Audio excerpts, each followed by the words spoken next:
ओम शांति। 21 जुलाई 2025 आज की साकार मुरली रंगीन बड़े बड़े अक्षरों में पढ़ें, सुने और मंथन करें। हम प्रतिदिन प्रातः 4 बजे, 6 बजे, शाम को 4 बजे, 8 बजे मुरली मंथन करते हैं। आप भी इस मुरली मंथन में साथी व सहयोगी बन सकते हैं, जिसके लिए इसी वीडियो के डिस्क्रिप्शन बॉक्स में लिंक दिया हुआ, 2 लिंक दिए हैं, एक गूगल मीट का और एक यूट्यूब लाइव का।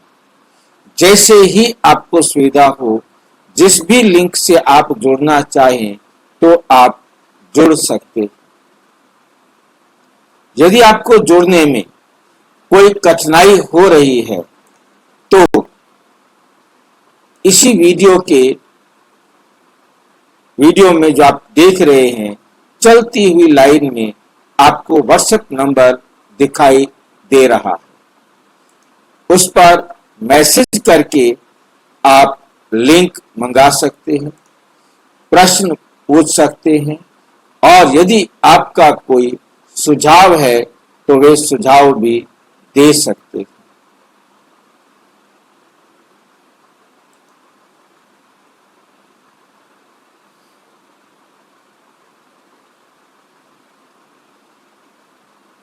अच्छा,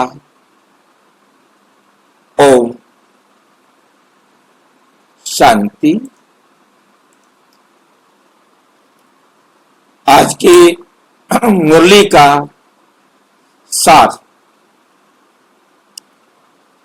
मीठा मीठा बाबा कहते, मीठे बच्चे पुरुषार्थ कर दैवी गुण धारण करो।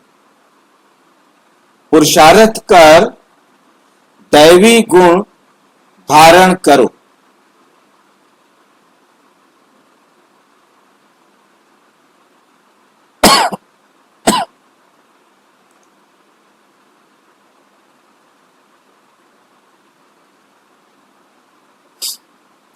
किसी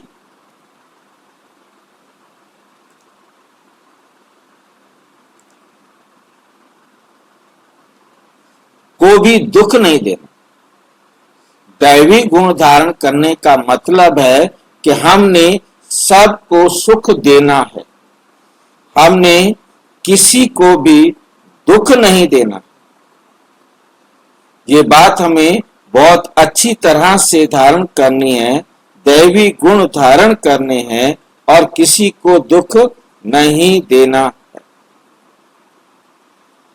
क्योंकि दुख देंगे तो नेचुरली हमें दुख लेना पड़ेगा। दुख देंगे तो दुख लेना पड़ेगा।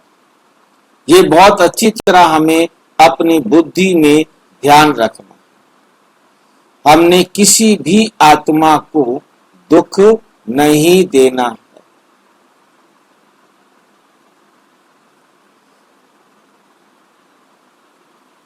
तुम्हें कोई ऐसी आसुरी एक्टिविटी नहीं करनी। आसुरी एक्टिविटी का मतलब क्या होता है?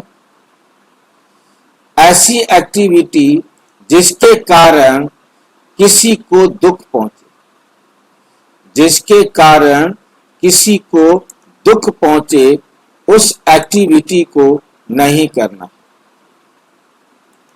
जिसके कारण किसी को दुख पहुंचे, उस एक्टिविटी को नहीं करना।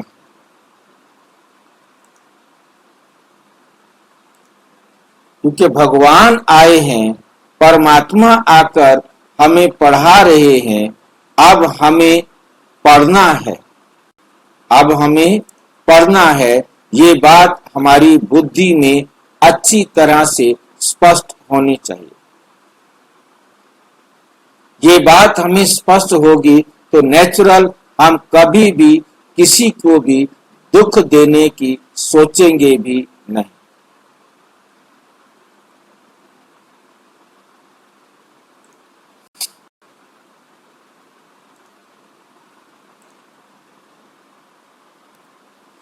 प्रश्न, कौन से आसुरी गुण तुम्हारे श्रृंगार को बिगाड़ देते?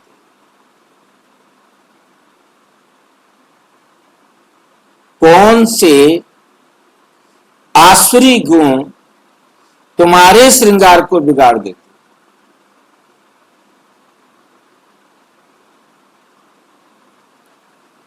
है कोई ऐसे आसुरी गुण हमारे श्रृंगार को बिगाड़ दे? जो सबके सामने दिखाई देते हैं। आपस में लड़ना, झगड़ना, रूठना, सेंटर पर धम चक्र मचाना, दुख देना, दुख देना, ये आसुरी गुण है जो तुम्हारा। हाँ जी,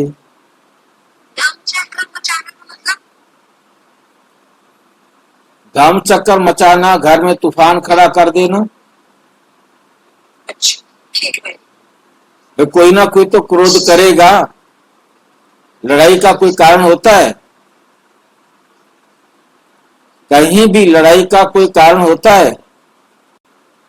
जी, कोई कारण नहीं होता, नहीं होता भाई, कभी भी नहीं होता। पाठ होता भाई जी। हाँ, अब लड़ना झगड़ना, छोटी सी बात होती है, दो बच्चे बैठे हैं, उसने हाथ लगा दिया, बस हो गया झगड़ा शुरू। उसने एक बार हाथ लगाया, उसने दो बार लगा दिया। किसी की भी छोटी छोटी सी घर के, भाई जी वो अपना पाठ बजा रहे होते हैं, इसलिए उठते हैं, लड़ाई झगड़ा करते हैं।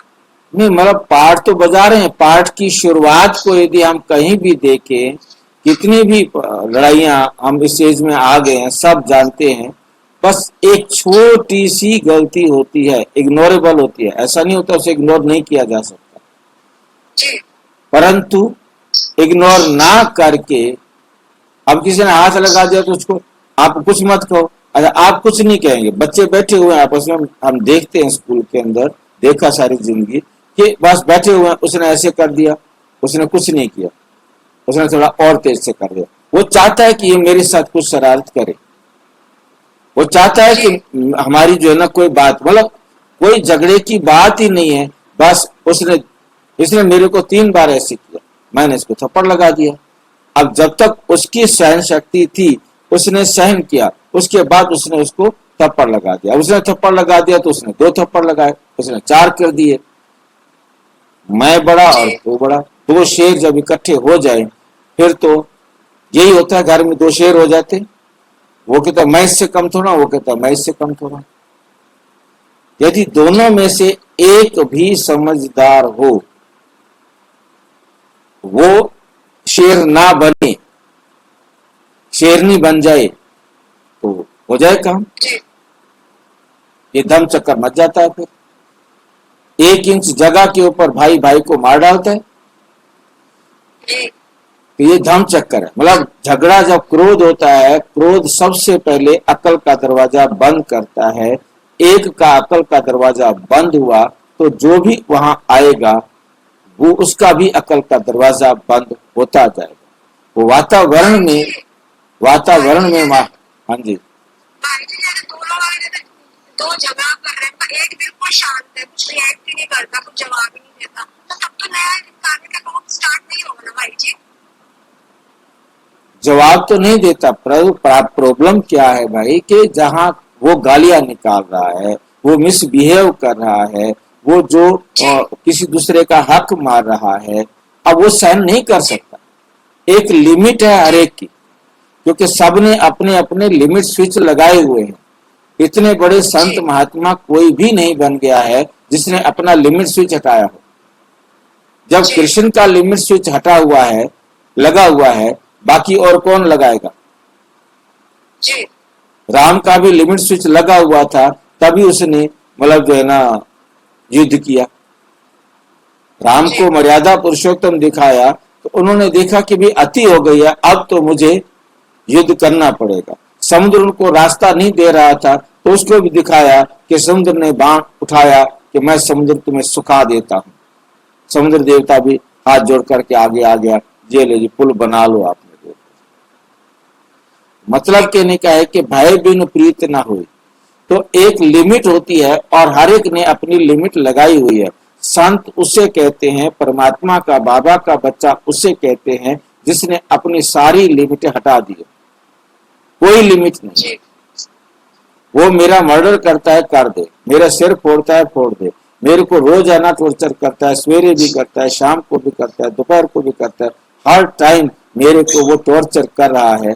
तो एक बात उसकी बुद्धि में हो, ये मुझे उतना टॉर्चर कर रहा है जितना मैंने इसको किया हुआ है। जैसे ही हमारा टॉर्चर का हिसाब बराबर होगा, ये मुझे टॉर्चर करना बंद कर दे। अब इतना बड़ा संत सिवाय शिव बाबा के और कोई बना नहीं सकता। उसके बाद भी बनेगा कोई जिसका पार्ट हो।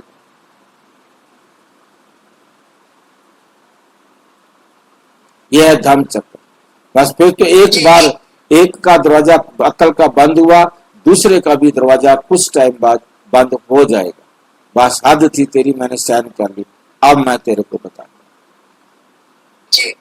उसके बाद चाहे कोर्ट, सुप्रीम कोर्ट और बम गोले और जो मर्जी देश के देश बर्बाद कर। अब रूस और यूक्रेन का युद्ध चला, एक लिमिट है ना। अब ईरान और इनका युद्ध चल रहा है, जो भी देश है, आखिर तो कब तक सहन करेगा कोई? कहेगा अच्छा मरता क्या ना करता। चलो तो यही होगा, मरता क्या ना करता, बड़े जुल्म किए करेंगे, या कोई भी छोटा हो चाहे कोई भी हो, बड़ा छोटे का कोई मतलब नहीं है। एक जुल्म करेगा, हद के बाद उसे अपना जवाब मिलेगा। और वो मिलना मीन्स तब धम्म चक्कर होता है जब आमने सामने दोनों अब अकल का दरवाजा बंद कर चुके हैं। अब दोनों को नहीं पता कि अब हम क्या करेंगे, दोनों को नहीं पता। मैंने इस बात को बहुत अच्छी तरह देखा है। जब भी मान लो कि मुझे ही क्रोध आ रहा है और सामने वाला पूछता है क्या करेगा, मुझे नहीं पता मैं क्या करूंगा, तू चुप हो जा बस। वजह नहीं होता मैं, क्योंकि उसका ये जब वो कहते हैं चुप हो जा बस, तो समझ लो कि इसका दरवाजा बंद हो गया। तो नहीं, जो थोड़ी बहुत जगह रह गई है वो यदि अब आप चुप नहीं हुए तो वो उठ पड़ेगा, वो दरवाजा बंद कर देगा। फिर उसको नहीं मालूम कि वो क्या करेगा। इसलिए ही क्रोध में क्या होता है कि मर्डर तक हो जाते हैं। यही आपने देखा होगा गुड़गांव में एक बाप ने अपनी बेटी को गोलियों से भून दिया। तो मतलब कहने का है, क्योंकि उसको लिमिट, उसका क्रोध सहन नहीं हो पाया कि ये क्यों रील बनाती है, क्यों वीडियो बनाती है, क्यों ऐसे बनाती है। उस बच्ची को जो इतनी अच्छी इंटेलिजेंट, मतलब गेम्स में भी हर चीज में, और वो अपने उसने कहना मान करके जो कुछ रोकना था रोक भी दिया, फेसबुक बंद कर दिया, उसको बंद कर दिया। तो वो समझा रही थी कि ताकि मेरे को ये खोलने के लिए अलाउ कर दे। बस उसका वो बिल्कुल बर्दाश्त नहीं कर सका। उसका जो है ना समझा के जा रही थी, उठाई गोली, उसके ऊपर गन मिली हुई थी उसको, जो बंदूक होती छोटी मोटी जो भी, उसने मार दिया। क्या है ये? जिस बेटी को इतना पाला पोसा बड़ा किया, तो कोचिंग में ले जाना, वहां ले जाना, वहां ले जाना, अब उसका अकल का दरवाजा क्या हो गया? बंद हो गया। अब उसने उसे समझाने की कोशिश की, वो समझाने का रिजल्ट ये निकला कि उसने उठाई बंदूक और उठा दी, छुट्टी कर दी। यह क्रोध, ये धम्म चक्कर है। अकल का दरवाजा क्या हो जाता है? बंद हो जाता है। बेटिया ने सोचा होगा मैं समझाती हूँ मान जाएंगे, परंतु वो समझाना भी क्रोध के ऊपर कोई असर नहीं करता। जिसको बाबा कहते हैं मुरलियों में, गर्म तवे के ऊपर पानी के छींटे डालो वो उड़ जाते हैं, क्योंकि तवा गर्म है। अब आप उसके ऊपर समझाने की भी कोशिश करेंगे, वो उस समझाने को भी जला एकदम उड़ा देते हैं। वो उसे ठंडा नहीं करेगा, वो उस पानी का ही साफा सफाया कर देगा।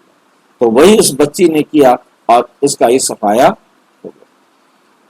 तो इसलिए क्रोधी व्यक्ति को समझाना नहीं, क्रोधी व्यक्ति के सामने खड़ा होना नहीं, ये धर्म चक्कर हो जाता है। जी दुख देना शुक्रिया भाई जी। ये आसुरी गुण, दुख देना जी ये आसुरी गुण जो तुम्हारे श्रृंगार को बिगाड़ देता है।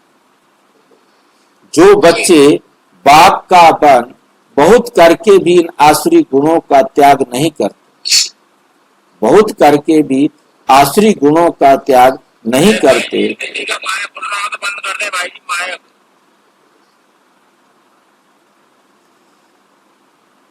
उल्टे कर्म करते रहते हैं, उन्हें बहुत घाटा पड़ जाता है। हिसाब ही हिसाब है, सिर्फ क्या है, हिसाब ही हिसाब है। जो कुछ भी जो कर रहे हैं वो सब अपना हिसाब किताब बराबर कर रहे हैं। ये जो कुछ भी हो रहा है संसार के अंदर वो सब क्या हो रहा है, हिसाब ही हिसाब। कुछ भी हो जाए, बाबा क्या कहते, आसुरी गुणों का त्याग नहीं करेंगे, उल्टे कर्म करते हैं, उन्हें बहुत घाटा पड़ जाता है। उस घाटे को भी समझना है, हिसाब ही हिसाब है। बाप के साथ धर्मराज भी है, बाप के साथ क्या है, धर्मराज भी है। गीत, भोलेनाथ से निराला और कोई नहीं। ओम शांति। रूहानी बच्चे ये तो जान चुके हैं कि ऊंचते ऊंच भगवान है। मनुष्य गाते हैं और तुम देखते हो दिव्य दृष्टि से। तुम बुद्धि से भी जानते हो कि हमको वे पढ़ा रहे। आत्मा ही पढ़ती है शरीर से, सब कुछ आत्मा ही करती है शरीर से। शरीर विनाशी है, जिसको आत्मा धारण कर पार्ट बजाती है। आत्मा में ही सारे पार्ट की नूंद है। 84 जन्मों की भी आत्मा में ही नूंद है। पहले पहले तो अपने को आत्मा समझना है। बाप है सर्वशक्तिमान, उनसे तुम बच्चों को शक्ति मिलती है। योग से शक्ति जास्ती मिलती है, जिससे तुम पावन बनते हो। बाप तुमको शक्ति देते हैं, बाप तुमको शक्ति देते हैं विश्व पर राज्य करने की। इतनी महान शक्ति देते हैं, वे साइंस घमंडी आदि इतना सब बनाते हैं विनाश के लिए। उनकी बुद्धि है विनाश के लिए, तुम्हारी बुद्धि है अविनाशी पद पाने के लिए। तुमको बहुत शक्ति मिलती है, जिससे तुम विश्व पर राज्य पाते हो। वहां प्रजा का प्रजा पर राज्य नहीं होता, वहां प्रजा पर प्रजा का राज्य नहीं होता। वहां है राजा रानी का राज्य। ऊंचते ऊंच है भगवान। कौन सा बेस्ट होगा, राजा रानी का राज्य अच्छा होगा या प्रजा का प्रजा पर राज्य अच्छा होगा?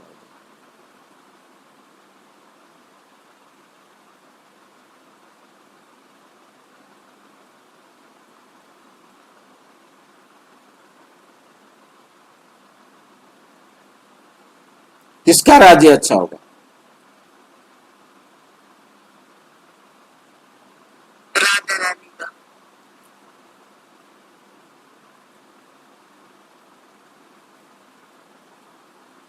प्रजा का प्रजा पर राज्य अच्छा नहीं होता। नहीं होता भाई जी। राजा रानी का भी, इसके लिए मुझे अरस्तु बहुत बहुत वंडरफुल थिंकर लगा। वो पहला राजनीति का, पॉलिटिक्स की पुस्तक लिखने वाला पहला व्यक्ति है। उसकी पुस्तक का नाम ही पॉलिटिक्स है। उससे पहले किसी ने नहीं लिखा। बाकियों ने वर्णन किया थोड़ा थोड़ा, अलग अलग, हमारे वेदों में ले लो, सब जगह थोड़ा थोड़ा थोड़ा, परंतु इसने बड़ा स्टीक किया और इसने ये भी कहा कि ये सृष्टि चक्र 6000 साल का है। इस सर्कल को उसने 6000 साल का बताया कि पहले एक राजा होता है, एक राजा बस, और वो राजा बहुत चरित्रवान होता है। जब वो राजा भ्रष्ट हो जाता है, लॉ है, उसने भ्रष्ट होना है, जब वो राजा भ्रष्ट हो जाता है, अनार्की आ जाती है, तो शक्ति जो है 2 के पास चली जाती, मीन्स मंत्री आ जाता। राजा जब निर्णय करने में, राज्य कार्य संभालने में असमर्थ हो जाता है, तो मंत्री भी आ जाता है, 2 के हाथ में शासन आ जाता है।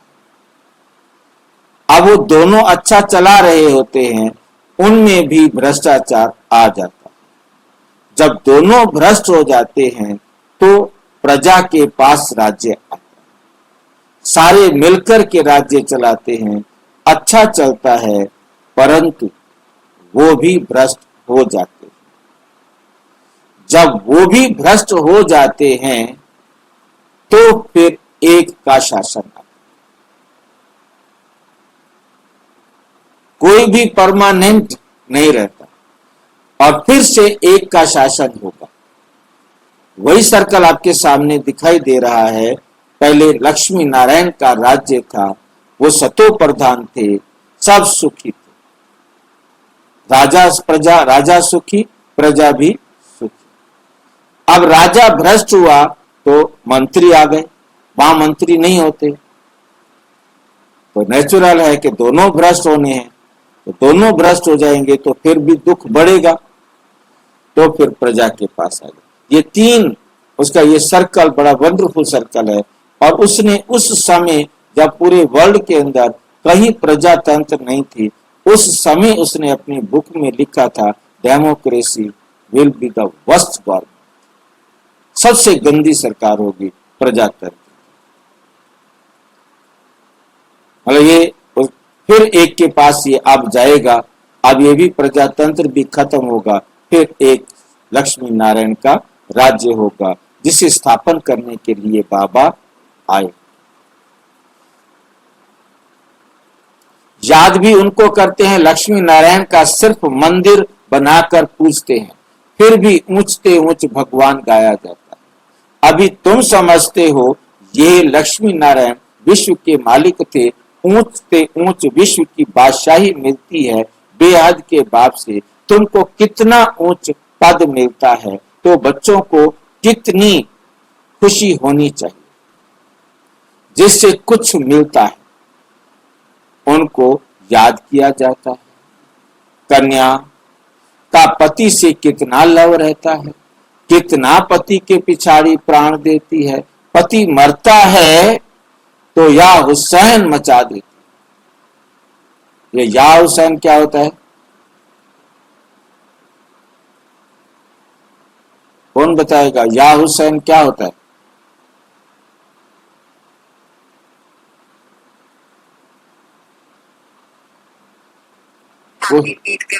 हाँ, छाती पीटना, सिर पीटना, टांगे पीटना, और अपने आप को पीट पीट करके कोड़े तक मारते हैं। जो हुसैन या हुसैन करते हैं वो तो कोड़े मारते हैं अपने आप को, रोड के ऊपर कोड़े मारते हैं। स्यापा जिसको करना होता है, क्योंकि रोना आ नहीं रहा तो रोने के लिए मार मार के अपने आप को, यदि कोई और लेडीज ना रो रही हो तो उसको जाके पीटते हैं सारी बहनें मिलकर। रो, तेरा पति मर गया, रो, उसको रुला के छोड़ते। रोना नहीं चाहती तो उसको रुला के छोड़ते।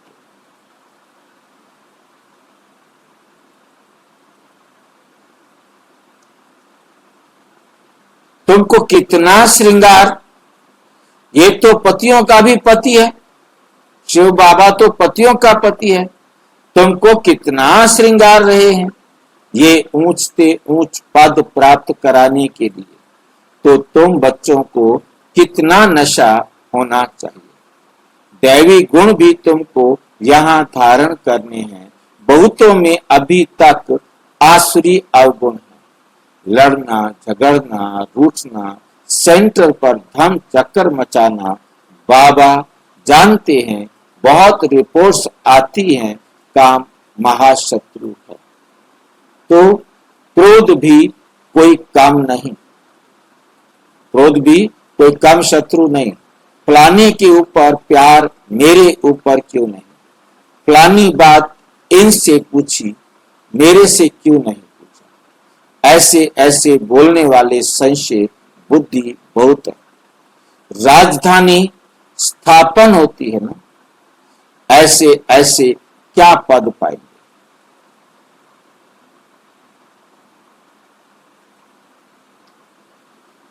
मर्तबे में तो फर्क बहुत रहता है।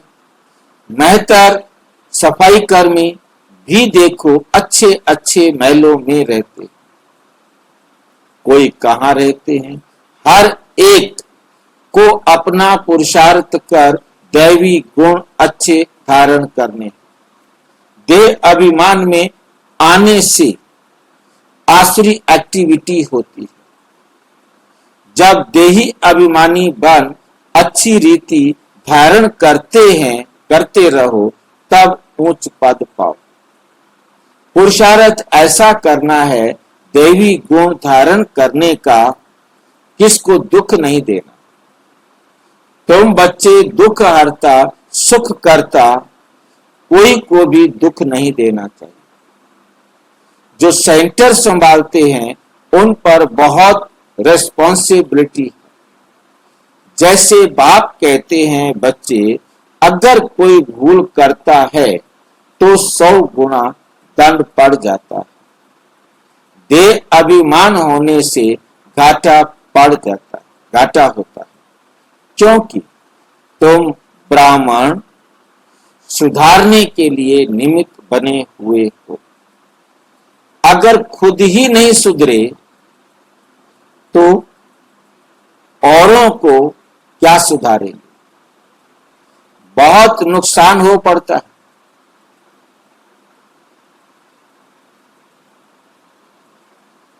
पांडव गवर्नमेंट है ना, ऊंचते ऊंच बाप है, उनके साथ धर्मराज भी है। धर्मराज द्वारा बहुत बड़ी सजा खाते।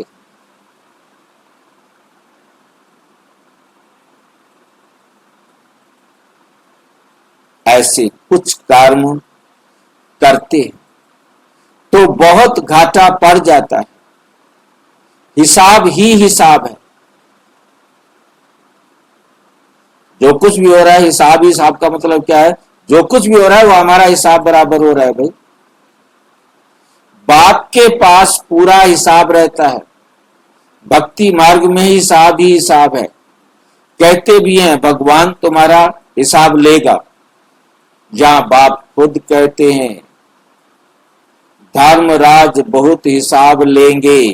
कौन है धर्मराज?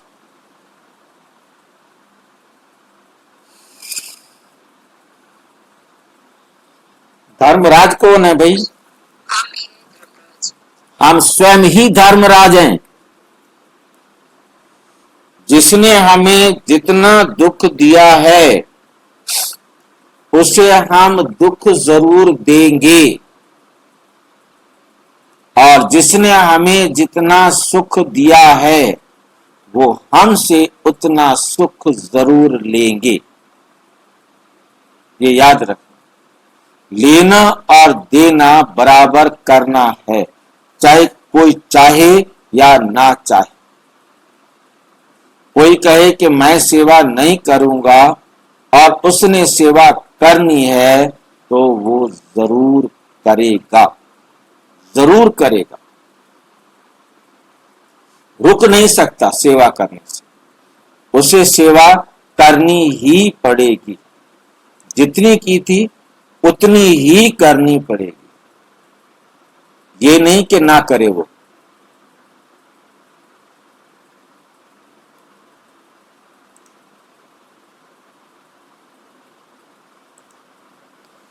फिर उस समय क्या कर सकेंगे? साक्षात्कार होगा, हमने ये किया।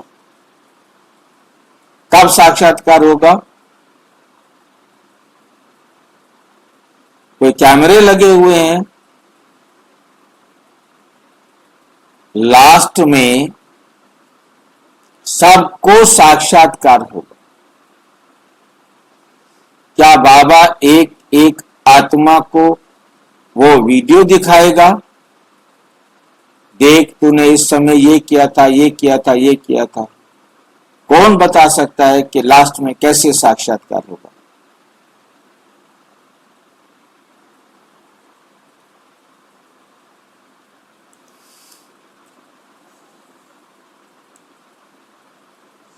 भाई जी सेल्फ रियलाइजेशन होगा। हाँ, सेल्फ रियलाइज होगा। हर एक को बाबा जो ये सिर खपाई कर रहा है, कर्मों की गति समझा रहा है, ये कर्मों की गति अंत में उसको रियलाइज कराएगी, मेरे को ये जो भी दे रहा है वो मेरा दिया हुआ है। हर एक को रियलाइज होगा और उसके बाद उसे रियलाइज नहीं होगा जिसने दुख लेना है। उसे रियलाइज नहीं होगा। वो दुख कैसे लेगा? जिनके दुख का हिसाब बराबर होना है वो अपना हिसाब बराबर करेंगे और घर जाएंगे। जिसको अभी लास्ट मिलेगा वो ये रियलाइज करेगा हिसाब बराबर और घर, क्योंकि उसके बाद उसने दुखी नहीं होना। लास्ट एक्ट के बाद जो उसने लास्ट दुख लेना है, और दुख लेना भी है और एक्सेप्ट करना भी है, हिसाब बराबर। ये न्याय है, ये न्याय है। और हर एक को उस एक ही सेकंड के अंदर न्याय की महसूसता होगी और वो परम धाम में होगा। करने वाले को लगेगा मैंने अपना हिसाब बराबर कर लिया, उसको भी लगेगा मेरा हिसाब बराबर हुआ। चलो, क्योंकि सबको घर जाना उसी सेकंड। वहां तो थोड़ी मार पड़ती है, यहां तो बहुत मार खानी पड़ेगी। हमें क्यों डरा रहा है बाबा भाई? वहां थोड़ी मार खानी पड़ती है, यहां बहुत मार खानी पड़ेगी। तुम बच्चों को सतयुग में गर्भ जेल में नहीं आना।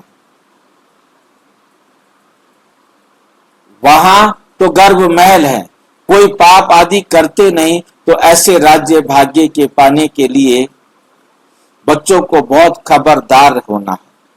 कई बच्चे ब्राह्मणी टीचर से भी तीखे हो जाते हैं, तकदीर ब्राह्मणी से भी ऊंची हो जाती है, ये भी बाप ने समझाया। ये कोई जरूरी नहीं कि ब्राह्मणी मुरली सुनाती है और वो जो है ना ऊंच पद पाएगी। डिपेंड करेगा कि वो कितना उसको अच्छी तरह से समझती है, कितना कोई भी मुरली सुनाने वाला कितना वो खुद अपने आप को सुधारता है, निर्भर इस पर करेगा। ये नहीं कि मुरली सुना रहा है, बहुत अच्छा अच्छा बता रहा है तो वह वो ऊंच पद पा लेगा। कितना उसने अपने आप को सुधारा है, ये इस बात पर निर्भर करेगा। तो जो मुरली सुनने वाला ज्यादा सुधार ले तो वो ज्यादा नंबर ले सकता है, ऊंच पद पा सकता है। डिपेंड तो है सारा अपनी तकदीर बनाने पर कि कौन कैसी तकदीर अपनी बनाता है। ये भी बाप ने समझाया।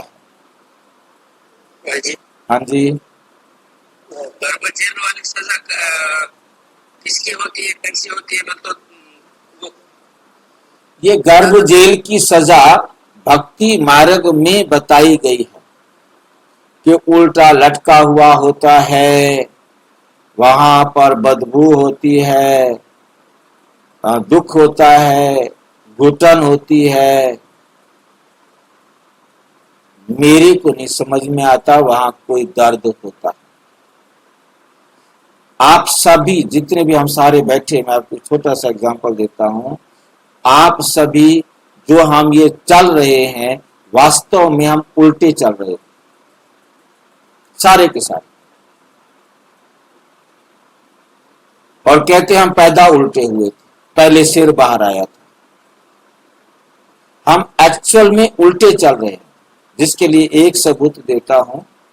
हमारी जो आंखों के अंदर पिक्चर बनती है, हमारे सामने एक सुई की जितना छेद है, जिसमें से जो कुछ भी हम देख रहे हैं वो हमारे अंदर जो बिंब बनता है पीछे पर्दे के ऊपर आंख के अंदर, वो उल्टा बनता है।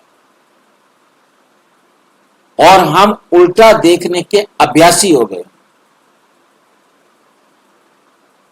हम उल्टा ही चलते हैं, उल्टा ही देखते हैं, परंतु हम उसको इस प्रकार से समझते हैं कि ये ऐसे। क्योंकि ये बात बहुत वंडरफुल बात है कि हमारी आंख के अंदर बिंब उल्टा बनता है, और पैदा होने के बाद हमने उसी प्रकार से देखना शुरू किया, हमें जैसा खड़ा कर दिया, और हमने वैसे ही अपने आप को समझ लिया, और हमने उस बिंब को उल्टा ही समझना शुरू किया।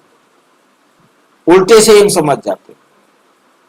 और जो मेरे सामने खड़ा है, वो मेरे अंदर जो आकृति बन रही है, उसका सिर नीचे है और टांगे ऊपर। यह हमें पढ़ाया जाता है, साइंस में पढ़ाया जाता है। लेंस से चित्र जो बनता है अंदर, वो उल्टा ही बनता है। हम पैदा उल्टे होते हैं कि हम चलते उल्टा है, ये फैसला करते रहना। तो मेन बात क्या है कि गर्भ के अंदर किसी भी प्रकार की जो भी यदि तकलीफ मिलनी है, वो तकलीफ वहां पर, अब एक सुअर पड़ा है नाले के अंदर, कीचड़ के अंदर, गंद के अंदर, उसको बाहर निकालो, साफ पानी के तालाब में डालो, नहीं, वहां से वापिस चला जाएगा उसी कीचड़ में। हम आत्मा हैं, नोट करो, हम आत्मा हैं, और आत्मा भ्रिकुटी के अंदर बैठी है। भ्रिकुटी में उसके चारों तरफ ये मांस के लोथड़े हैं ना, पेट में भी वही मांस के लोथड़े हैं ना, उसके लिए एक अलग से एक पार्ट बना हुआ है, एक झिल्ली बनी हुई है, वो उसी झिल्ली में रहता है ना। अब उस झिल्ली में प्रोटेक्ट करने के लिए जो भी सामान है, उसके बचाव के लिए है, उसके भोजन के लिए है, और जो कुछ भी वेस्ट होता है वो नली से जुड़ा होता है, और वो नाभि से जुड़ा होता है, वहीं से भोजन जाता है, और वहीं से, अब वहां पर भी दो हिस्से बने हुए हैं, जाने वाला रास्ता अलग है, आने वाला रास्ता अलग। अब मुझे बताओ कि उसको कहां पर क्या दुख मिल रहा है?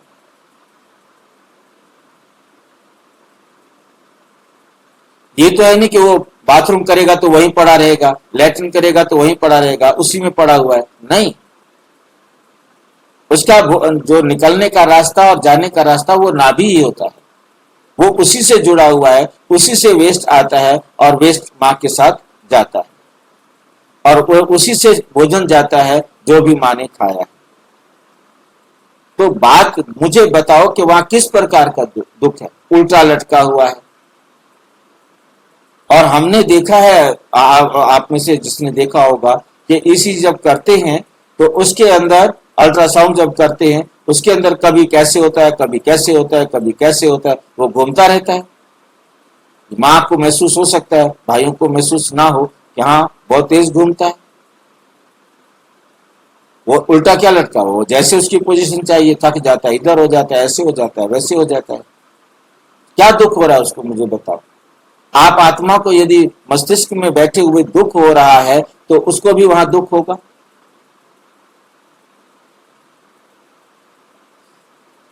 दुख इसलिए कह देते हैं कि भी है ना, ताकि लोग डरे। वो अंदर खड़ा होकर के भगवान से प्रार्थना करता है, प्रभु जी मेरे को बाहर निकालो, मैं फिर कुछ नहीं करूंगा। क्या वो पहले निकलता है? 1 सेकंड पहले नहीं निकलता, 1 सेकंड लेट नहीं निकलता। क्या दुख मिला उसको? बाहर आया, क्यों रो रहा है? क्योंकि अंदर का वातावरण और बाहर के वातावरण में फर्क था। बाहर के वातावरण से उसको सेंसिटेशन होना चाहिए, उसको जबरदस्ती रुलाया जाता है। क्योंकि एकदम गर्म से आया है तो उसको पानी में भी डालने का नियम है कि उसको पानी में डालो। पानी में डालने के 2 कारण थे, एक तो मैल साफ हो जाएगी, और दूसरा उसको लगेगा कि मैं कहाँ आ गया हूं, और वो रोएगा तो उसके सारे अंग खुल जाएंगे, सारे दरवाजे खुल जाएंगे, क्योंकि वो एकदम, यदि कोई दरवाजे खुले रह गए, नहीं खुल पाए, तो वो फिर रह ही जाते, जाम हो जाते, बंद हो जाते। मतलब किसी भी प्रकार का गर्भ में मेरी समझ के मुताबिक कोई भी नहीं मिलता। बाबा ने भी गर्भ महल के, गर्भ जेल के लिए कहा कि वहां कष्ट पाता है, क्योंकि दुनिया वाले इस बात को समझते हैं। अब उनके सामने बाबा बैठकर मेरी तरह जो है ना उनको समझाए तो फिर बहुत टाइम लग जाए, और सबको समझाना बड़ा मुश्किल होता है एकदम, और अलग अलग, क्योंकि बाबा चैप्टर तैयार करके आया है, जितना बताना है उतना बताएंगे, और उसके बाद फालतू बताएंगे तो मामला गड़बड़ होगा। इसलिए बाबा नए बच्चों को, पुराने बच्चों को हर बात को समझाने की युक्ति जानता है, और वो जितना साइकोलॉजिस्ट है वो मुझे और कोई दिखाई नहीं दे सकता, हो ही नहीं सकता।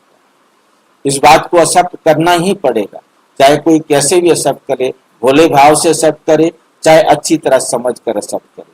एक्सेप्ट तो करना ही होगा कि परमात्मा जैसा साइकोलॉजिस्ट कोई भी नहीं हो सकता। इतनी वंडरफुल तरीके से पढ़ाई पढ़ाता है, हर एक, देखो कि भोले से भोला और ज्यादा से ज्यादा प्रश्न करने वाला सबको सेटिस्फाई करना चाहता है।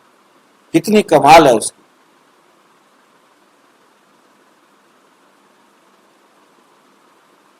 क्योंकि हमें अच्छी तरह से समझना है, जहां है वहीं पर हमारा सुख, जहां है जैसे है उसी में ही खुश रहना, फीलिंग नहीं आनी चाहिए। अपने आप को हर परिस्थिति में संतुष्ट रखने के लिए संतुष्टता वाला गुण जागृत रखना है। उसके लिए ही तो बाबा ने बड़ी वंडरफुल तरीके से पाठ पढ़ाया उन भोले भाले बच्चों को।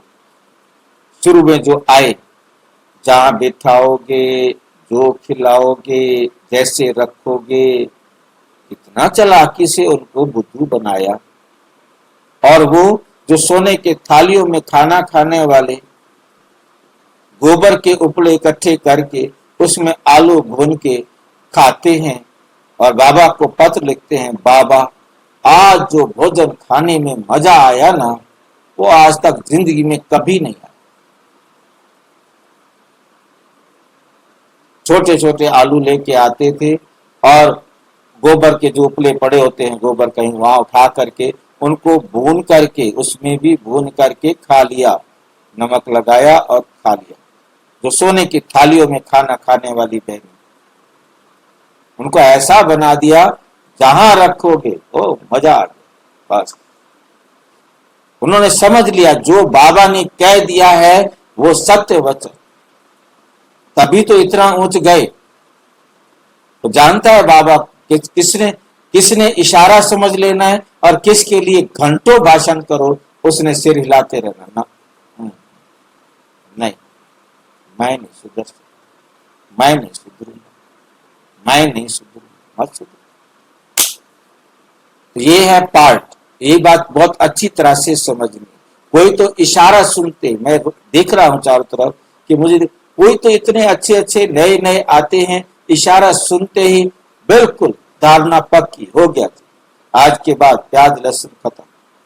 मैं एक टीचर को लेके गया था, वहां बाबा से मिलन किया, आया कहता भाई मैं घर में तब घुसूंगा, क्योंकि होटल में खाना खाता था, तो शादी हुई नहीं थी, तो बोला पहले मेरे लिए खाने की व्यवस्था करो। उसको स्टोव, गैस स्टोव और ये सारा जो किचन का सामान खरीदवा के दिया, तब जाकर के उसने मुझे आने दिया। और जिसने धारणा करनी है वो बस सुनते ही करेगा, और जिसको नहीं करनी है वो नहीं करेगा, उसको जा कितना भी समझाते हो। तो जन्म जन्मांतर दास दासियां बनेंगे, अच्छी सर्विस नहीं करेंगे, हमें तो डंडा मारने के लिए तैयार रहता है ना, अच्छी सर्विस नहीं करेंगे तो जन्म जन्मांतर दासियां बनेंगे। ऐसा पाठ दिखाता है कि देख लो भैया, सोच लो। बाप सन्मुख आते ही हैं, बच्चों से पूछते हैं, बच्चे देही अभिमानी होकर बैठे हो, बाप के बच्चे प्रति महावाक्य है, बच्चे आत्म अभिमानी बनने का बहुत पुरुषार्थ करना है। घूमते फिरते भी विचार सागर मंथन करते रहना है। बहुत बच्चे हैं जो समझते हैं हम जल्दी जल्दी इस नरक को कि छी दुनिया से जाए सुख धाम। बाप कहते हैं अच्छे अच्छे बच्चे, अच्छे अच्छे महारथी योग में बहुत फेल है। अच्छे अच्छे महारथी योग में बहुत फेल है। उन्हों को भी पुरुषार्थ कराया जाता है। उन्हों को भी क्या कराया जाता है? पुरुषार्थ कराया जाता है। योग नहीं होगा तो एकदम गिर पड़ेंगे। नॉलेज तो बहुत सहज है। नॉलेज तो क्या है? बहुत सहज है।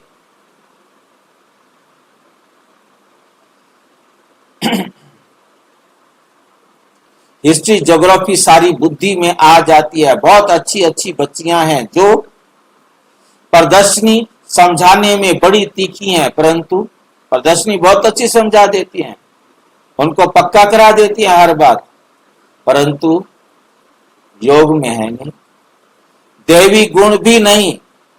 कभी कभी ख्याल होता है अर्जुन क्या अवस्थाएं हैं। बच्चों की दुनिया में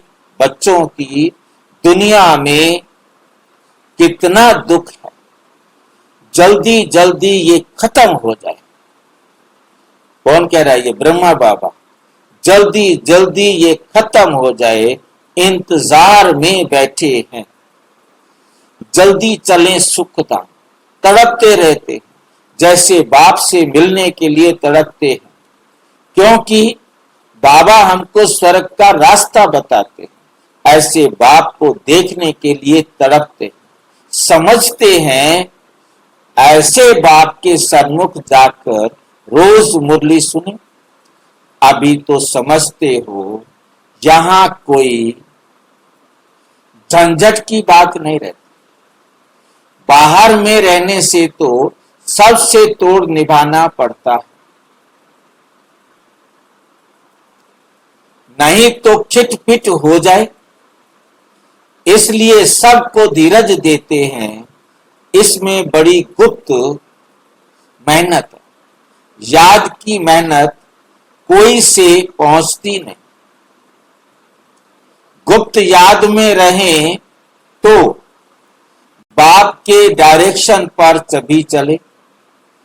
देह अभिमान के कारण बाप के डायरेक्शन पर चलते ही नहीं।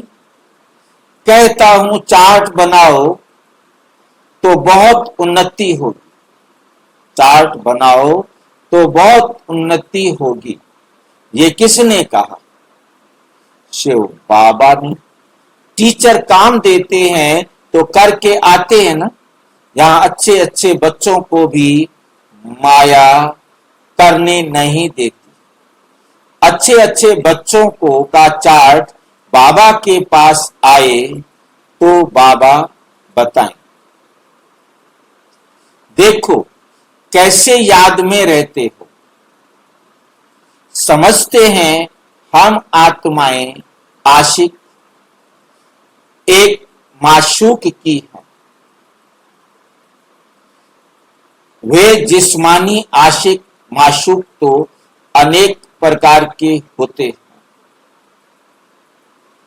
तुम बहुत पुराने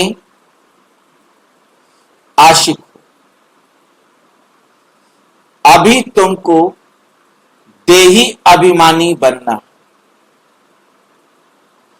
कुछ ना कुछ सहन करना ही है, करना ही पड़ेगा। माया मिट्ठू नहीं बनना, माया मिट्ठू नहीं बनना। बाबा ऐसे थोड़े ही कहते हैं हड्डी दे दो।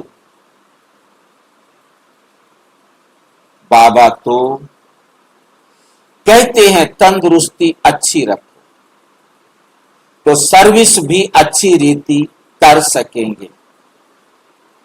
सर्विस भी अच्छी रीति कर सकेंगे। बीमार होंगे तो पड़े रहेंगे, कोई कोई हॉस्पिटल में भी समझाने की सर्विस करते हैं तो डॉक्टर लोग कहते हैं ये तो परिस्थिति, चित्र साथ में ले जाते हैं। जो ऐसी ऐसी सर्विस करते हैं उनको रहम दिल कहेंगे। सर्विस करते हैं तो कोई कोई निकल पड़ते हैं। जितना जितना याद बल में रहेंगे उतना मनुष्यों को तुम खींचेंगे। इसमें ही ताकत है। प्योरिटी फर्स्ट कहा भी जाता है, पहले प्योरिटी, पीस, पीछे प्रॉस्पेरिटी। भाई जी रहम दिल कैसे है भाई जी? हाँ जी, रहम दिल कैसे कहेंगे? क्या कैसे कहेंगे? रहम दिल, वो उसका कर्म कर रहा है, उसका चुप तो कर रहा है, उसको तो चुप तो करना ही है, तो हम रहम दिल कैसे बनेंगे? हम अपने आप को ले, कोई मेरे ऊपर जुल्म कर रहा है, चाहे वो छोटे से छोटा बड़े से बड़ा, कोई भी जुल्म मीन्स जुल्म, क्या वो राइट कर रहा है कि रॉन्ग कर रहा है? वो तो राइट कर रहा है। मैं उसे क्या समझ रहा हूं? मैं तो राइट ही लूंगा ना उसे। हाँ जी, मैं तो उनको राइट ही लूंगा। यदि मैं उसे राइट ले रहा हूं तो मैं दुखी नहीं हो सकता।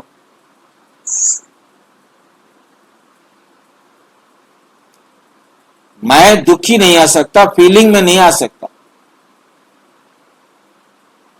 तो मैंने अपने आप को भी दुखी होने से बचा लिया, उसको भी बचा लिया। ये है अपने ऊपर और सामने वाले के ऊपर रहम करना।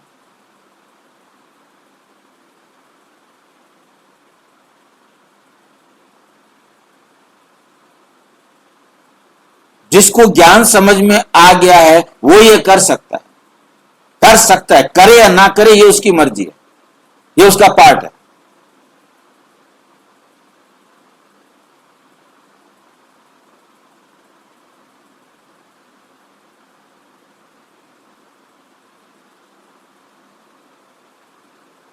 हम मुंह से ना बोले, अंदर तो रहता है ना,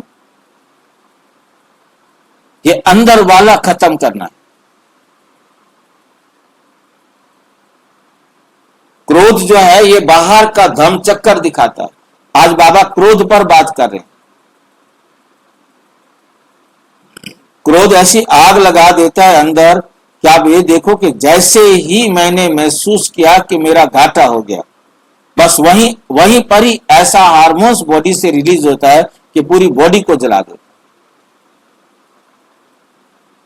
जिसके लिए आप छोटे से एग्जांपल से समझ सकते हैं कि एक ट्रक वाला हमारे गुड़गांव में, मैं एग्जांपल कई बार देता हूं, रिपेयर कराने के लिए गया, मिस्त्री ने कहा 100 रुपया दो। उसने कहा इतना छोटा सा काम था, इसके लिए 100 रुपया का क्या मतलब, 50 रुपए ले ले।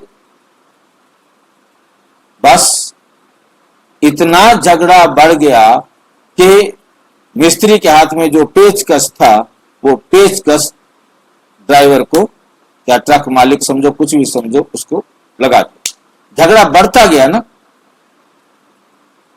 उसने कुछ कहा, उसने कुछ कहा, उसने 2 गाली, उसने 4 गाली, उसने 8 गाली। झगड़ा बढ़ता तो ऐसे, धमचक्कर बनता तो ऐसे ही है। अब क्या हुआ वो 100 रुपए के ऊपर? अब इस घटना को सुनकर वो तो मर गया और वो जेल में चला गया। क्या हुआ? ये धमचक्कर है।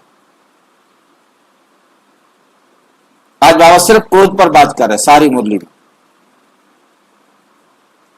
वो दुखी हुआ ना कि मैंने इतनी मेहनत की, मेरे को 100 रुपए मिलने चाहिए। वो दुखी हो रहा है, इतना सा काम किया, इसके लिए 100 रुपए दिए जाए इसको। दोनों की लिमिट, ये घाटा पैसे का महसूसता ही केवल विनाश का कारण बने। इसको आप पूरे वर्ल्ड लेवल पर सोच सकते हैं। मतलब एक घटना सारी बातों, घर में मैं वही शुरू में बात किया कि झगड़े का कोई भी कारण नहीं, हिसाब ही हिसाब है। हिसाब कम किया जा सकता है नहीं किया जा सकता, हिसाब ही हिसाब है। यही बात बाबा कितनी बार बोल चुका है अब तक, अभी हालांकि आधी मुरली भी पूरी नहीं हुई। हिसाब ही हिसाब है। आप ज्ञान से उसको समझ रहे हैं, नहीं समझते हो तो भी हिसाब ही हिसाब है। होनी वही है ना जो होके रहनी है। वो तो बोल रहा हूँ मैं, होना तो वही है, होना ही है, पर हम ज्ञान से समझने से होना तो वैसे ही है। भाई जी हाँ, समझ में भी तो उसी को आएगा ना, हिसाब ही हिसाब है।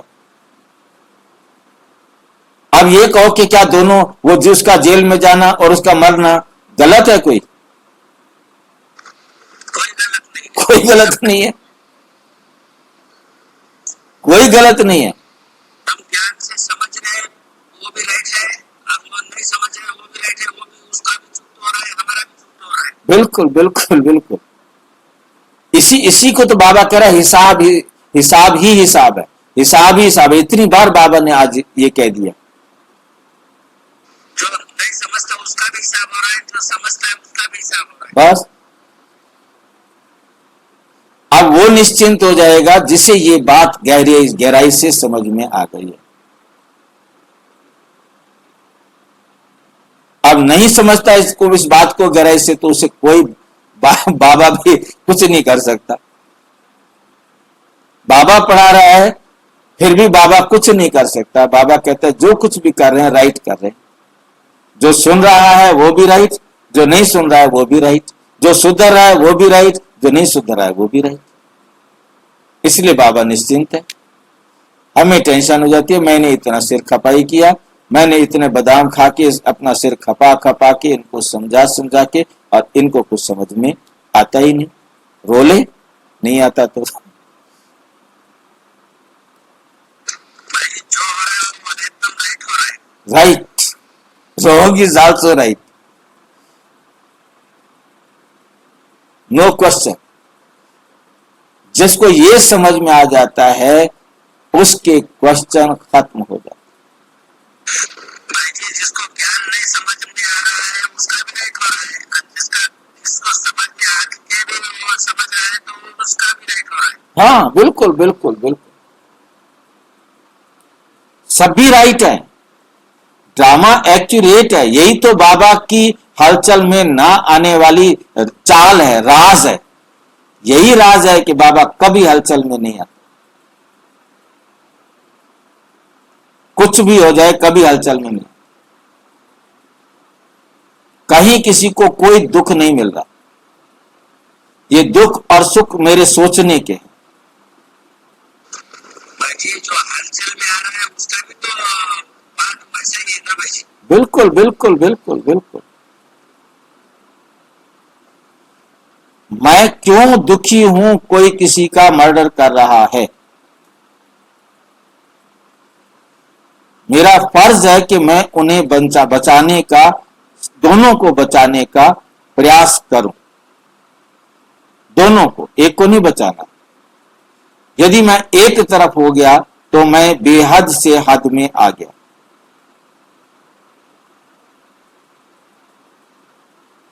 एक को बचाने का संकल्प नहीं आना चाहिए, दोनों को बचाने का संकल्प आना चाहिए। बड़ा अजीब पढ़ाई है हमारी। हमारे ऊपर अज्ञानता का ठप्पा लगा देता है। हमने जैसे ही एक का पक्ष लिया और दूसरे को छोड़ दिया तो ठप्पा लगा देता। सबसे अच्छा साक्षी बन जाना। साक्षी, सारी कहानी घुमा फिरा के शब्द कुछ भी ले आओ मेरे भाई, बात तो यही आएगी ना। साक्षी भी बनेगा तब ना जब उसे ज्ञान क्लियर होगा, ज्ञान का मंथन अच्छा होगा, ज्ञान को धारण करने का पुरुषार्थ किया होगा, बार बार अपने आप को समझाया होगा। शब्द से तो कुछ नहीं बनेगा ना, प्रैक्टिकल होना है। कहा भी जाता है पहले प्योरिटी पीस, पीछे प्रॉस्पर्टी। याद के बल से ही तुम पवित्र बनते हो, बिना याद के तुम पवित्र नहीं बन सकते। फिर है ज्ञान का बल। याद में कमजोर मत बनो, याद में ही विघ्न पड़ेंगे। याद में रहने से तुम पवित्र भी बनेंगे और देवी गुण भी आएंगे। बाप की महिमा तो जानते हो ना, बाप कितना सुख देते हैं 21 जन्मों के लिए, तुमको सुख के लायक बनाते हैं।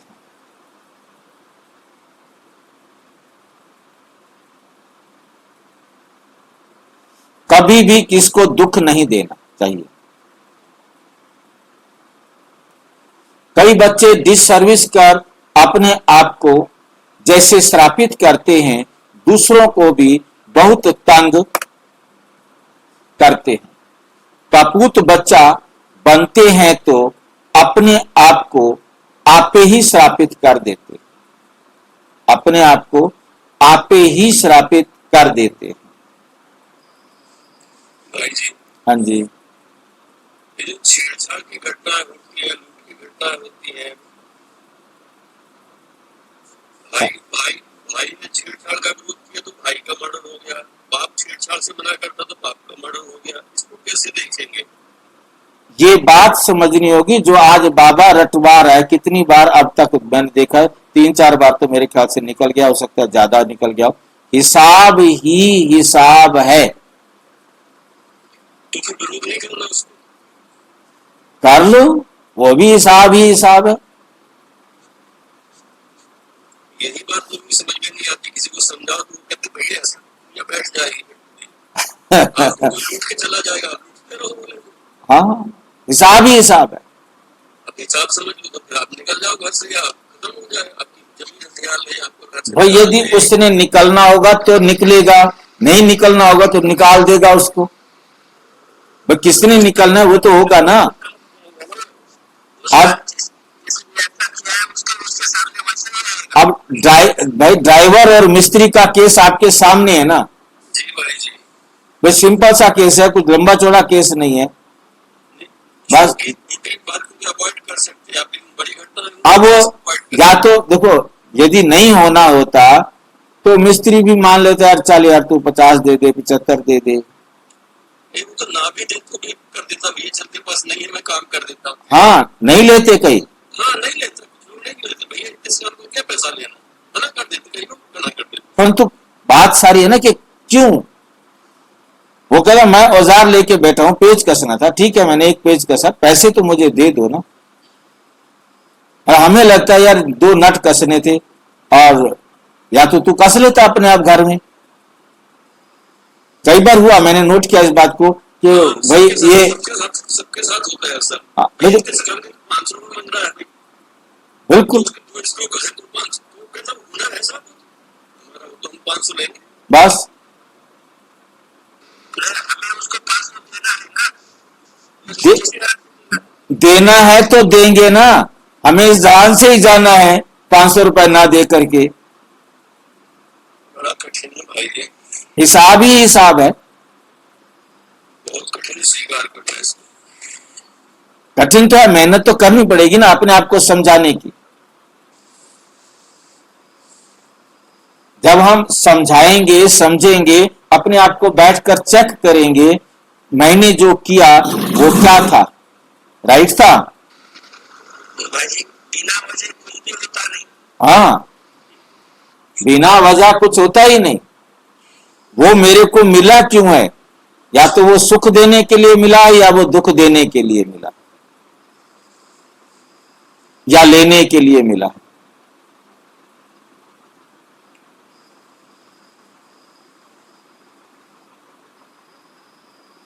मैंने कल देखा बर्तन के अंदर एक वो छोटा सा कीड़ा होता है, वो चल रहा है। अब मैं क्या करूं, अब इतना सोचने का कोई टाइम नहीं।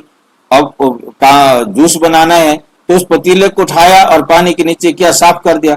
उसका समय था, मरना है या जहां पहुंचना है वो पहुंचेगा, जीवन है या नहीं है वो भी जाने। पर तो जब मैंने किया तो मेरे को लगा आखिर ड्रामा क्यों मेरे पतीले में आया और क्यों मैंने उठाया और उसको धो दिया। अब उस आत्मा ने कहां जाना होगा वहां जाएगा ना, मैंने तो पहुंचाना था उसको, जहां मेरा पार्ट था वहां मैंने पहुंचा दिया। अब मैं इस पर बैठकर टेंशन लूं, चिंता करूं, डिप्रेशन में जाऊं, या जो है ना ड्रामा लगाकर चुपचाप बैठ जाऊं। भाई जी अफसोस की बात ही नहीं करनी, हैं? किसी चीज का अफसोस, किसी चीज का अफसोस नहीं करना। बस दुख नहीं देना। हमने एक छोटे से जीव को भी क्यों दुख दे। मैं देखा उसको, एकदम सीधा उठाया और पतीले को पानी की टूटी के नीचे किया, साफ कर दिया। अब पतीला तो साफ कर दिया, अब उस जीव पर ख्याल जाए तो क्या करे। कहने का भाव समझना है कि जब या तो उसका बचना होता तो मैं उसको सूखे पर भी डाल सकता था। अब उसने बचा या नहीं बचा वो मुझे नहीं पता, परंतु कहने का मतलब मेरा यह है कि मैं उसको सूखे में भी तो कर सकता था। नहीं किया तो नहीं किया। होना तो वही है ना, हिसाब हिसाब है।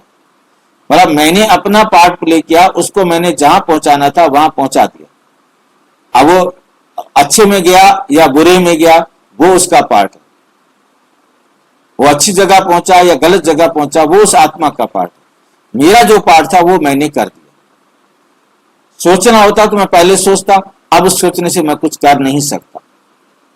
इसीलिए कहा है कि बिना विचारे जो करे सो पाछे पछताए। पछताने की जरूरत नहीं है। अब हमें बाबा ने कहा पछताओ नहीं, जो हो गया है ना वो होना था। अब आप आगे की सुधरो, आगे अटेंशन दो कि आगे मेरे से कोई गलती ना।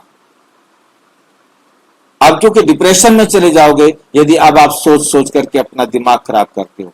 मेरे अब वो फादर ने अपनी बच्ची को मार डाला, अब यदि वो टेंशन में बैठ जाए, अब पार्ट तो उसका है, वो जो करेगा। दो ही बातें हैं।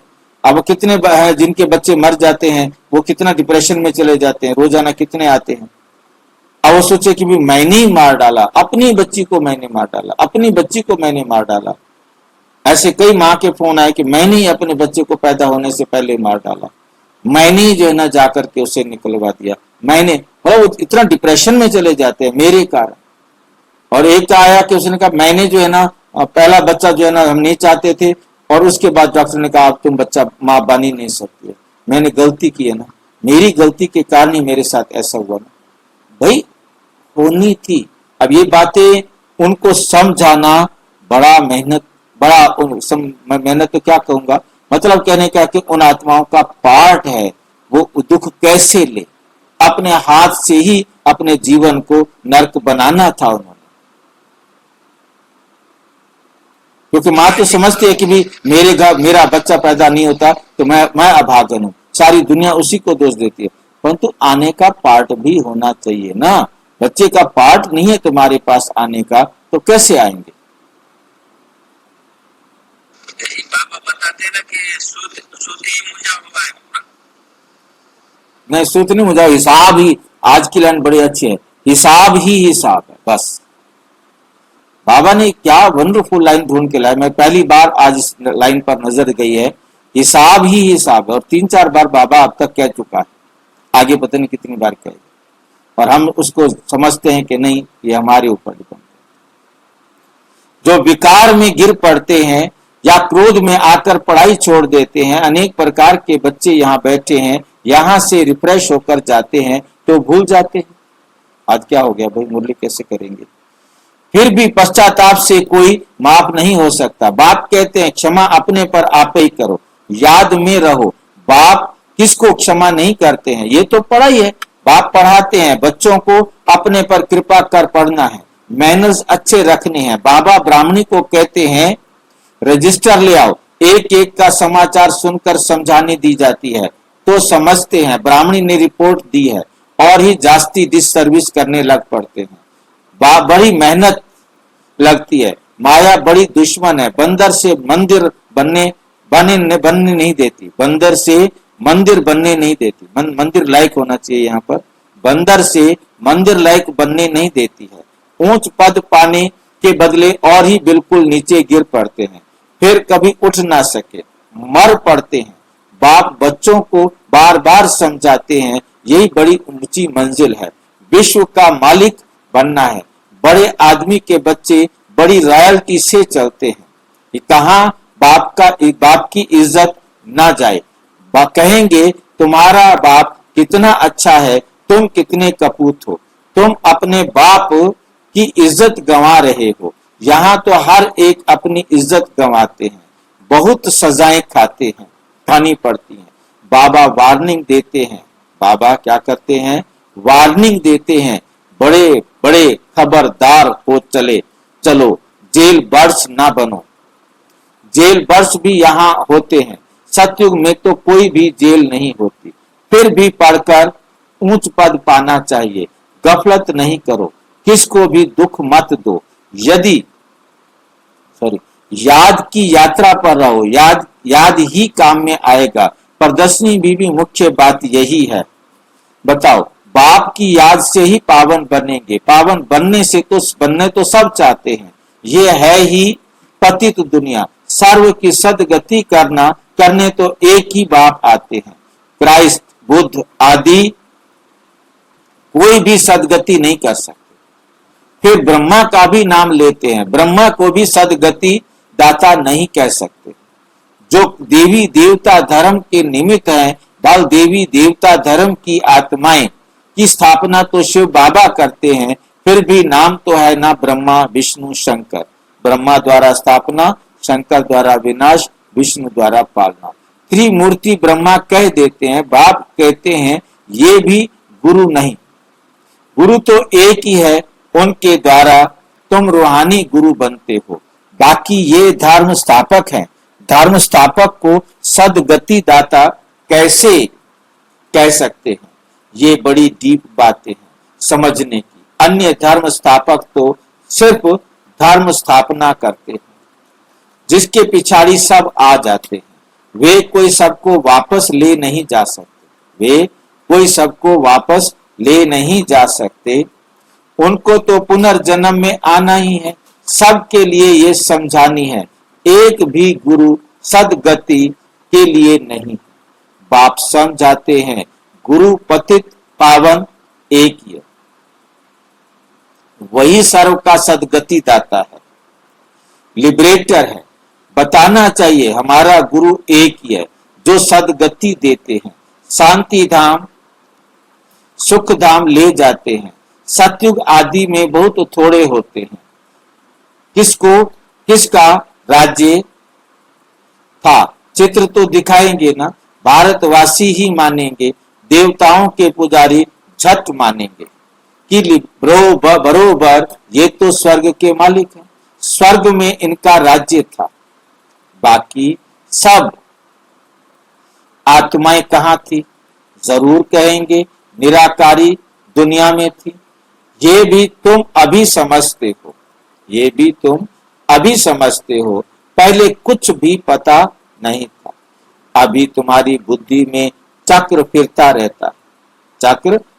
रहता है। बरोबर 5000 वर्ष पहले भारत में इनका राज्य था। जब ज्ञान की प्रारब्ध पूरी होती है तो फिर भक्ति मार्ग शुरू होता है। फिर चाहिए पुरानी दुनिया से वैराग्य। बस अभी हम नई दुनिया में जाएंगे। पुरानी दुनिया से दिल उठ जाता है। वहां पति बच्चे आदि सब ऐसे मिलेंगे। बेहद का बाप तो हमको विश्व का मालिक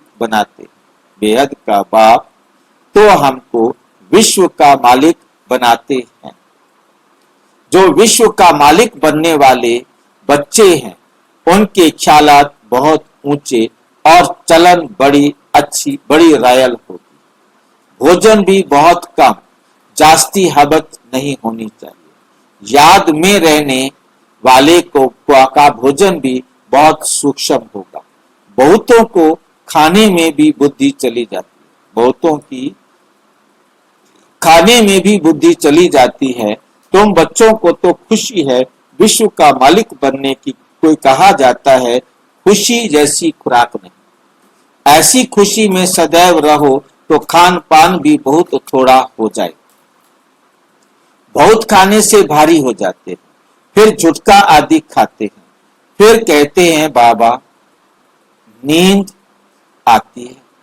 हिसाब सदैव एक रस होना चाहिए। ऐसे नहीं कि अच्छा भोजन है तो बहुत खाना चाहिए, कोई चीज अच्छी बनी उसको ज्यादा खाओ, ये नहीं। अच्छा मीठे मीठे सिक्की लदे बच्चों प्रति माता पिता बाप दादा का याद प्यार कर। गुड मॉर्निंग रूहानी बाप की रूहानी बच्चों को नमस्ते, हम रूहानी बच्चों की रूहानी बाप दादा को नमस्ते नमस्ते। धारणा के लिए मुख्य सार। नंबर 1, हम दुख हरता सुख करता बाप के बच्चे हैं, हमें किसी को दुख नहीं देना, हमें किसी को दुख नहीं देना है। डिससर्विस कर अपने आप को श्रापित नहीं करना है, डिससर्विस करके अपने आप को श्रापित नहीं करना है। अपने ख्यालात बड़े ऊंचे रॉयल रखने हैं, रहम दिल बन सर्विस का पर तत्पर रहना है, खाने पीने की हबच लालच को छोड़ देना है। वरदान ऑनेस्ट बन स्वयं को बाप के आगे स्पष्ट करने वाले चढ़ती कला के अनुभवी भाव। स्वयं को जो है जैसा है वैसे ही बाप के आगे प्रत्यक्ष करना, यही सबसे बड़े से बड़ा चढ़ती कला का साधन है।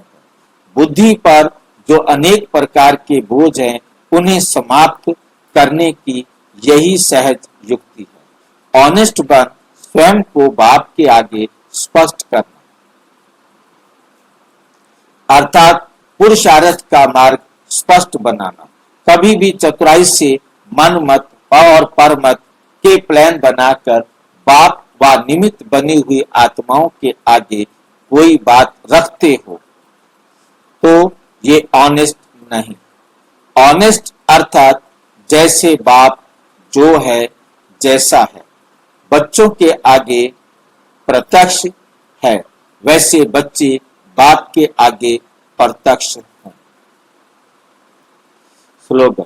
सच्चा तपस्वी वह है जो सदा सर्वस्व त्यागी की पोजीशन में रहता है। अव्यक्त इशारे। संकल्पों की शक्ति जमा कर श्रेष्ठ सेवा के निमित्त बनो। वर्तमान भविष्य का दर्पण, वर्तमान की स्टेज अर्थात दर्पण द्वारा अपना भविष्य स्पष्ट देख सकते हो। भविष्य राज्य अधिकारी बनने के लिए चेक करो कि वर्तमान मेरे में रूलिंग पावर कहां तक है। पहले सूक्ष्म शक्तियां जो विशेष कार्य करता है, संकल्प शक्ति के ऊपर, बुद्धि के ऊपर पूरा अधिकार हो, तब अपना भविष्य उज्जवल बना सकेंगे, तब अपना भविष्य उज्जवल बना सकेंगे। अच्छा, ओम शांति। और विस्तार से जानने के लिए प्रजापिता ब्रह्मा कुमारी ईश्वरीय विश्वविद्यालय के किसी भी सेवा केंद्र पर संपर्क करें और यदि कोई प्रश्न है तो 9213106986 पर केवल टेलीग्राम करें, 9650692270 पर केवल व्हाट्सएप करें, फोन नहीं। ओम शांति। ओम शांति भैया जी। ओम